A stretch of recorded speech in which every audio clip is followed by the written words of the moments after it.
असांजे सिंध सूगर लोक अदब तंज़ीम सलात जे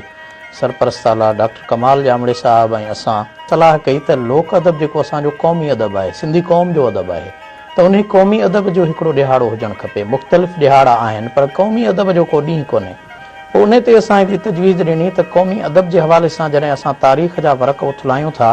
त असांखे उन जी तारीख़ ॿोलीअ जे हवाले सां,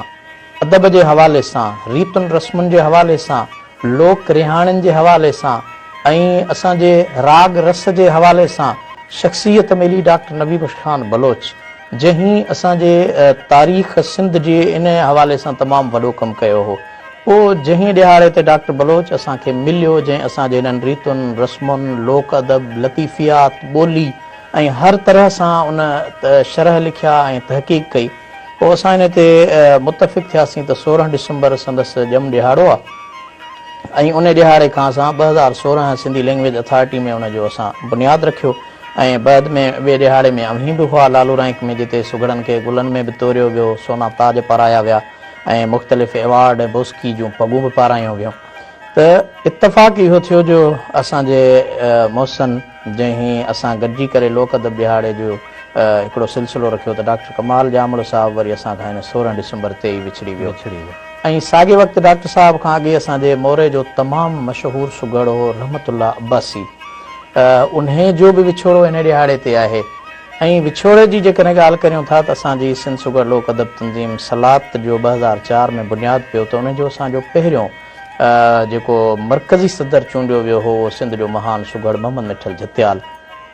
जेको अजीब इतफ़ाक़ आहे त असां 16 डिसंबर जी तक़रीब में मौजूदु आहियूं। अॼु ई उन असां खां विछोड़ो कयो आहे, त उन सां गॾु आमीन बेशक अल्लाह साईं उन्हनि सभिनी खे जन्नत में जायूं था फरमाए। त उन्हनि जे उन इल्मी अदबी कयल कम ते असां उन्हनि खे कुलनि गुलनि ऐं लफ़्ज़नि जूं मालाऊं पेश कयूं था। हूअं इस्लाम बि चवे थो त गुज़ारे वियल जूं ख़ूबियूं बयानु कयो, त हींअर डॉक्टर बलोच साहिबु गुज़ारे वियलनि में आहिनि ऐं 13 डिसंबर असांजे लोक अदब जे उस्ताद मोहम्मद मलूक अब्बासी जो बि ॼम ॾिहाड़ो आहे। त हाणे सुगड़नि में महान सुगड़ उस्ताद मोहम्मद मलूक अब्बासी हिकिड़ो पंहिंजो मट पाण आहे ऐं कंहिं बि तारुफ़ जो मोहताज कोन्हे। डॉक्टर बलोच साहिबु आहे, हाणे उन्हनि जो ॼम ॾिहाड़ो आहे ऐं हिननि जी वरी वरसी जी तक़रीब थिए थी पई, त असां कोशिशि करियूं था त लोक अदब सां लाॻापियल जेके शख़्सियतूं आहिनि उन्हनि शख़्सियतुनि खे बि भेटा पेश कयूं। उन मौक़े ते असांजो जेके लोक अदब जूं सिन्फ़ूं आहिनि, फ़नी सिन्फ़ूं, हुनुर, पहाको, पिरोली, सिंगार, ॾोर, ॿुझारत,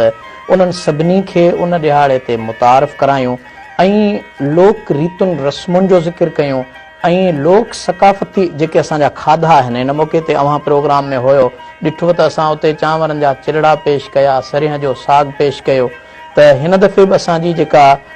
तक़रीब आहे यकीनन 16 डिसंबर जे हवाले सां, त हीअ असांजे लाइ लोक अदब ॾिहाड़ो छो त अवामी अदब आहे, अवाम में ख़ुशी ऐं ग़म